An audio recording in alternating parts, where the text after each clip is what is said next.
Local Edge, powered by Ad Canada Media.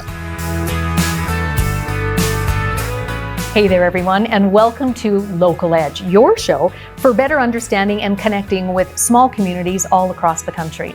Here, we explore the value of these markets to advertisers, agencies, communities, and much more.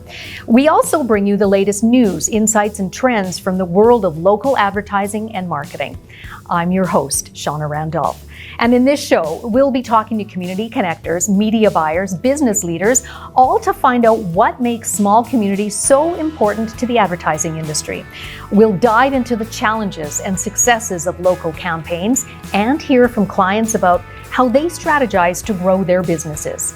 We'll also bring you important data and stats showcasing the unique opportunities and growth potential for you to engage with these communities. And we'll take a closer look at the local headlines, bringing you the stories and perspectives from the front lines. So, whether you're an advertiser, agency, community member, or someone who's just interested in the world of local advertising, join us right here on Local Edge. That's your closer look at the power of small communities in Canada. Scott Stewart is the general manager of the Glass Room in Toronto, and he's spent his career working in senior strategy and executive roles at some of the world's largest global media companies and also at various top Canadian independent agencies. Joins us today on Local Edge. Hi there, Scott. Hey, how are you today? We're really good. Hey, Scott, let's start with talking about Glass Room. What's that all about? Yeah. What's there to say? Opened our doors. I think we're now 5 years in. I think we celebrated our 5th year anniversary last year. We set out on a mission to kind of offer the industry, a different perspective, a different take on the media business. We're one of Canada's, if not Canada's, largest independent media agency. We handle, a couple $100 million of our clients' money with a bit different approach. We call our approach to the market radical transparency. That's really based on, deep collaboration with our clients and connecting our teams with our client teams and helping them build what we call owning their media future through owning their customer data, through more transparency into how we operate and more transparency in terms of how we collaborate and solve their business challenges for them. Okay, let's talk a little bit now about you. You've been in the business 2 decades. How did you first get started in this business, Scott? I was very fortunate to be in the right place at the right time. I started at a now defunct company called Vickers and Benson, which was a Canadian powerhouse many years ago that through acquisition has changed names a bunch of times and is now one of our competitors in the market. But I was just very fortunate enough to come out of the University of Toronto after a year off as a ski bum out in British Columbia. And someone mentioned, oh, you were good with numbers in university, and sent me into an interview that I didn't know very much about, other than it was a very large ad agency that was very famous. And, through my connection with the interviewer, they gave me a shot, and I quickly quit my waitering job at the Keg and got myself a couple dress shirts and dove headfirst into what is now known as the Canadian media industry without really any foresight, any background, and just kind of built the plane as we kind of flew it, so to speak. So yeah, and as I mentioned, you worked your way up, like leading some huge companies, and you've made the jump into some large roles in big companies, as we mentioned, and then did that transition into some smaller independent agencies. Is that as much of a big league as we may think? It's very, very different. As a leader in an independent company that's a lot more entrepreneurial, your role tends to be a lot more different than a very large company where the role is a lot more structured. I've gone back and forth. I joke around. I think it's because I'm a Gemini and I just can't decide. But there is benefits to both working at a very large holding company as well as a large media independent. Where I am now is largely through choosing to work with a handful of people that I had met along the way and had some very dynamic conversations with, and shared similar business ethics and market approach, and just wanted to work with and partner with and be part of the success of this company. And I think, I was at a point in my career where it really mattered who I worked with.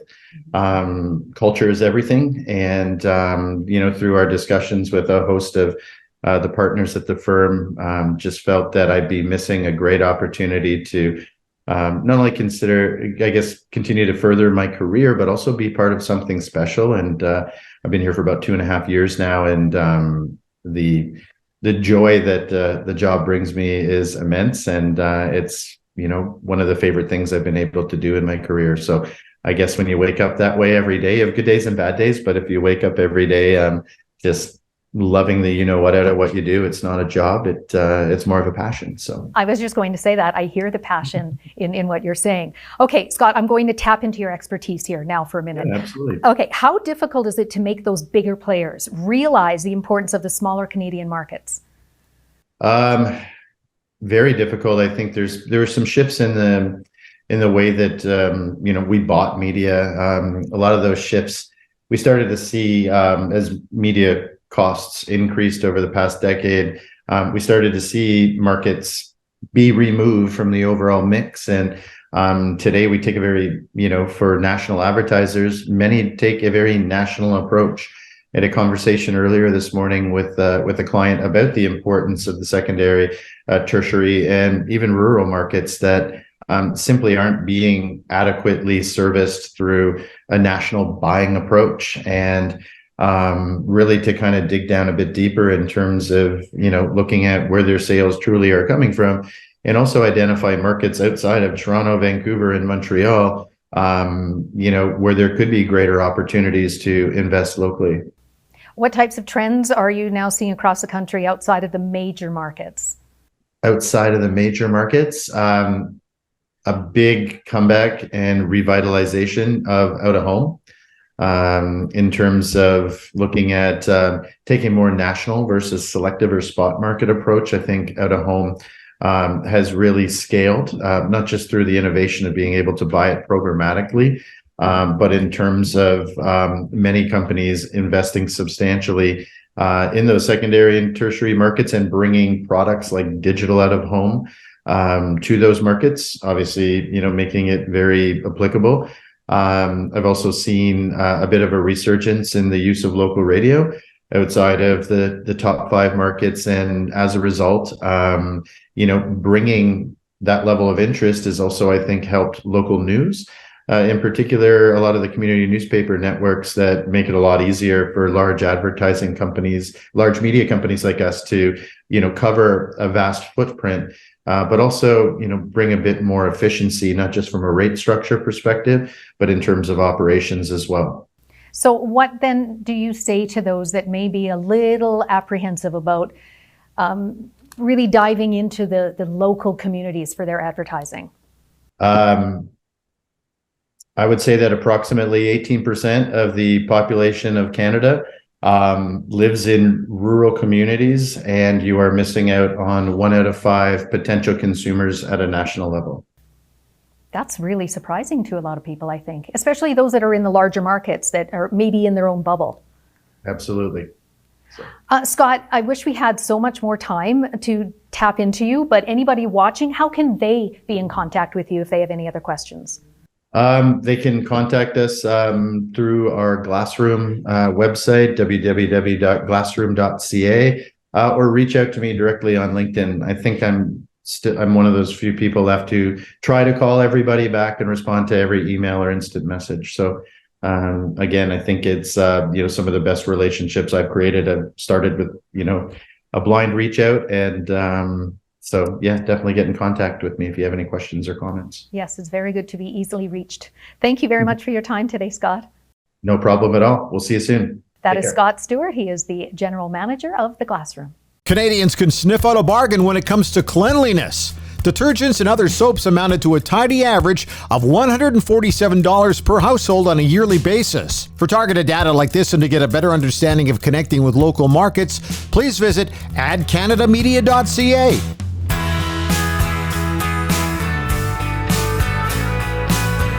Sarah Thompson joins us from Dentsu Media, and we're thrilled to have her back. She's a regular contributor. Hi there, Sarah. Hi, how you doing? Really good, really good. As I said, very pleased to have you back here. Okay, Sarah, we're talking today about local media trends. Big topic these days is Bill C-18, and this really troubles you, doesn't it? Bill C-18 troubles me in a few different ways. One is just how the bill is currently being framed. There are some issues that I have with the way that the bill is set up. I also have some issues with platforms such as Meta threatening to remove news should the bill actually pass. I don't think that's proceeding in good faith, that any platform would decide they can remove news at a whim. And the reason for that is because if you think about the history of both Google and Meta, they actually built their audience, their reach, their engagement off of news and content created by publishers in Canada and around the world. So it's important that while maybe today it's not critical to their business model, it is of vital importance to those publications, and it is also of vital importance for society and our democracy. And my biggest concern, of course, is that if you start removing news and platforms can determine what news gets removed, then it leaves a misinformation channel open for all of Canada who might not be as close to this issue, where we can have a plethora of that appearing on those platforms, which to me is incredibly concerning, not just as an advertiser because it doesn't keep us brand safe, but also just for society at large of where are you getting your information? Majority of Canadians will say that they get it from both Google and Facebook. And there's a lot of trust within standard mainstream media outlets, isn't there, Sarah? There's a lot of trust, but also what goes with that is attention. For a very long time in our industry, we've been chasing clicks, low cost, everything, which has led us to where we are today. But in advertising, you're looking for persuasion. You're trying to motivate somebody to do something. And that requires somebody's attention on an ad unit. And there's no other environments than local news, which is quality, trusted environments by every Canadian, that actually gets attention on your advertising. So it also comes down to a question of how much waste do we want to continue to have in our industry, and how do we know what is actually working to persuade people? And attention is a hook to that. And in fact, we did a study on this comparing local news and global news, and it showed that Canadians spend more attention, has more impact, more brand outcomes when it is tied to Canadian local publishers and news outlets than it does with global news outlets. Let's talk now about audiences, because that's another area where we're seeing shifts right now all across the country, change in our population as we have more newcomers coming to Canada. How does that play into everything? Well, with 1.5 million new Canadians coming to our country, predominantly from places like India, it's a question of also what is our local media ecosystem that actually serves them as audiences as well. And this is when you get into the multicultural side of our news industry in Canada, and who is keeping those individuals connected to support both our democracy, but also understand what's going on in their community, civic engagement, all very important. Or are they going to come to Canada and just read news from back home and stay informed there? I think we would all want people to be informed of what's going on in Canadian society around us now more than ever, especially when you consider wildfires, climate change. We have Pride going on right now. There are a lot of hot issues and topics that are going on in our country that people need to be informed of. And is our local news industry being supported enough to support them on their journey as they become citizens of our country? Right, because if I was to move to a smaller community, the first thing I would probably want to do is, in my community, how do I have the support? Is there a local resource? So there's a good opportunity for local media outlets to serve this new demographic. 100%, but there's too many news deserts in our country now. Either there's no radio station, no local newspaper, or television station, and then you're just looking at national news outlets. And we can be better, and we can do more than just that. And you point to a really critical component of this, which is how are we building back a more effective local media industry in Canada? And I look to a lot of the leaders and independents that are actually supporting and building back publications like Village Media in Ontario, who's created the Local News Collective, IndieGraph. There's a bunch of new independent publishers that have appeared on the horizon in Canada that are building back in communities that didn't have media. But then I point back to Bill C-18. And if Bill C-18 actually passes, and then Facebook decides to pull news, those communities will no longer get the traffic that they need to continue to grow and foster, because they are reliant on distribution on those platforms to reach their audiences until there's awareness and threshold. There's a much different thing if you've launched a new newspaper in Sault Ste. Marie than there is to say that you're the Globe and Mail in Canada. Those have different levels of notoriety and recognition. So if you're trying to build an audience, you need Google and Facebook to be able to do so. And if they pull news, how are they going to do that? So with all this uncertainty, Sarah, what are you saying to your clients when they're thinking about where should I advertise? What should I be doing right now? Well, Bill C-18 is a really interesting one to focus on. But if you pull back the sort of lens of this and look at the bigger picture, I believe in the mandate in the Media Manifesto outlined by the Community Media Directors Council, which represents 98% of all the media investment in Canada. That's like $10 billion. And that manifesto specifies intentional investment back into local Canadian quality news outlets. If we do that, that means almost $400 million, goes back into the Canadian media news ecosystem. That is a great place to start. With intention.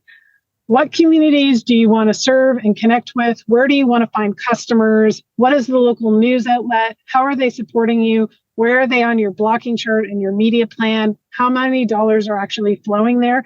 Asking those questions of your media agency is of the utmost importance, and getting it top of mind of how do you think of responsible advertising and responsible marketing in general.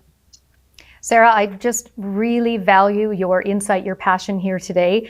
We've run out of time. Anyone with any questions, how can they reach you for more information? You can find me on LinkedIn, Sarah Thompson. I'm president of Dentsu. You can find me on email, sarah.thompson@dentsu.com. Reach out anytime. I'm happy to talk about this anytime. Yes, definitely. Thank you very much, Sarah. Thank you. That's Sarah Thompson of Dentsu Media. Did you know people still use landline telephones? They do. In Alberta, on average, they spend $150 per household for a dedicated line. Well, in Ontario, that number is $270 per residence. For targeted data like this and to get a better understanding of connecting with local markets, please visit adcanadamedia.ca.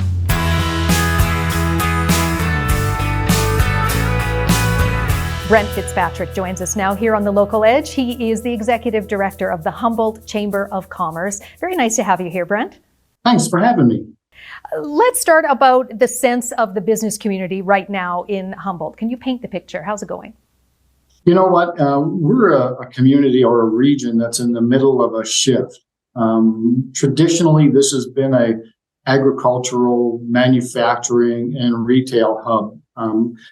We're one corner of the Iron Triangle, which includes St. Brew, over to Engelfeld, and then Humboldt. And this comes from generational people who've come over, and very hardworking people who set up large manufacturing entities. And so Borgo, Schultes, Mickels, Depkers, CIM, a lot of very substantive businesses here in the region that supply the world. So it's really an interesting region. And then potash came to town, relatively recently, a couple, 3 or 4 decades ago. And with the new mine that's coming up at Jansen, BHP's new $7 million potash mine, that's going to literally change our landscape. They're anticipating about a little bit more than 2,000 people are going to be coming into the region, whether to work directly with the mine or in support of entities that will be working with the mine. So in a population of about 35,000 people, 2,000 is going to be substantive. It's going to bring challenges, but it also means our business community is looking forward to new ways to solve the problem. Okay, so let's talk then about the media industry now that services this 35,000 people in your area. That it's really changed over the last several years, hasn't it? For example, I understand there's no more local newspaper. No, that paper closed a year and a bit ago, and it's unfortunate that has closed. In our neighboring community just down the road, Allison has lost her paper as well in Wadena. So, as far as print in this region, there's literally just the coffee news and that sort of stuff. And they do a great job at it. They do exactly what they're supposed to do. But there's not that newspaper of record anymore in our region. That creates a problem. So then the next obvious question, how are people then getting their news these days in your area? Well, it's an unfortunate reality that it's very difficult. There's websites out here that are kind of the local sites. There is a radio station here as well, but there's no newspaper of record. And I'm going to just kind of sidestep a little bit, and I'm going to just talk about my wife's job. She's the director of cultural services for the city of Humboldt, including the museum. They have people coming in on a very regular basis, asking to see the historical records for the city of Humboldt or whichever community around it, which is reflected in the newspaper. And her question is quite simple. Where are they going to look in 25 years for a birth announcement or something like that coming up? I don't know which social media platform is going to hang on to that stuff for that length of time. It's just not going to happen. That's going to be a problem. That record of a community is now gone. So what are you hearing from people in the community about this, though? About where it might go? We're struggling. And we have an assembly of nonprofit groups that get together and just talk about what we can do together, projects that are coming up. And it's uncommon where we're not talking about how to get the message out. You can go through social media, whichever you prefer. It's so fragmented. There's so much of the swiping going on that people just aren't focusing. The radio station does a great job. Our local reporter here is very in tune with the community, and it's now becoming and stepping up to the information source for the area. But there's still that comment every single meeting. How do we let people know about this stuff? We have events coming up on reconciliation as we move through the summer and of course, into the fall. And the pivotal question is, how do we get that message out that we're doing this stuff? It's often we hear, I didn't know about this. Brent, what does the Chamber in Humboldt do to promote local business and local media? Because it looks like you do need a lot of collaboration to work together to stay strong and provide these services to the citizens of Humboldt. It's actually a full court press. If an event comes up and it's with one of our members, we have a very good system of an email push that goes out to all of our 200 plus members in our area. So it's a very nice direct approach to the businesses, their families, and that sort of thing. We also, of course, employ social media, every platform that we can get onto it. And, we utilize our local media, the radio station as well, where it's appropriate. So every possible way we can get the message out there, we do that. And we do that for our members. We oftentimes do it for community groups that are not members, but it's still a benefit to our community. It will be a benefit to our membership. So we will do that for them on our behalf. We do it for them. Brent, there's a lot of people that focus on our show here, Local Edge, from large markets, let's say Toronto, Vancouver, that are perhaps advertisers thinking about where would I want to spread my advertising dollars. What message do you have for them watching about local news, supporting local communities, not just Humboldt, but anywhere across the country? These are very loyal people. Any small community is very loyal. When the newspaper fell here, it wasn't a business entity that fell. It was our newspaper. That was the phrase that was out there quite often. So I think if you're sitting in Vancouver or Toronto and you're buying stuff and you want to approach these people, these are very loyal people who will welcome you in. And so I think that it's also very cost effective.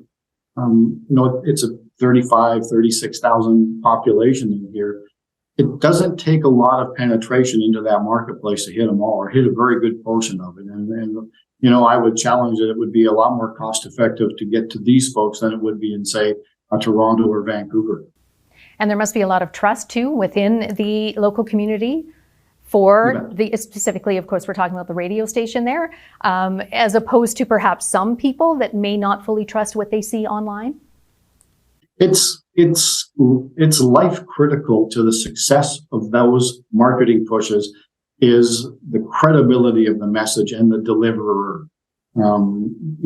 It's people are so jaded by what they see. They're so jaded by the information that's given to them as their only source of information. It really does augment the swipe, and people will just pass by stuff that it may not be exactly accurate. So I really think that when they with our local newspaper, with our local radio station, there was a high degree of trust, and there is a high degree of trust that the message is authentic, and this is where you should pay attention to. Brent, thank you very much for your insight into Humboldt for us and all of our viewers, listeners here today. You're very welcome. Thank you. That is Brent Fitzpatrick. He is the Executive Director of the Humboldt Chamber of Commerce. Vehicle repairs are a fact of life for any car owner. Maintenance and vehicle repairs take an annual $300 chunk out of every household budget in both urban and rural Saskatchewan. For more data like this and to get a better understanding of connecting with local markets, check out adcanadamedia.ca.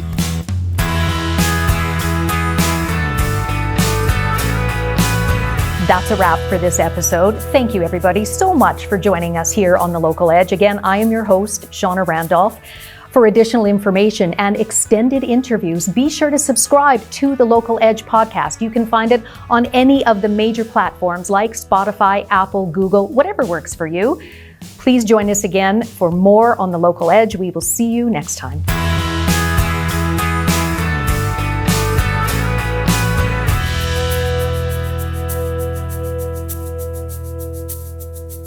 This series is proudly produced by the team at Road 55. Road 55 creates content that connects. For more information, check our website, www.road55.ca.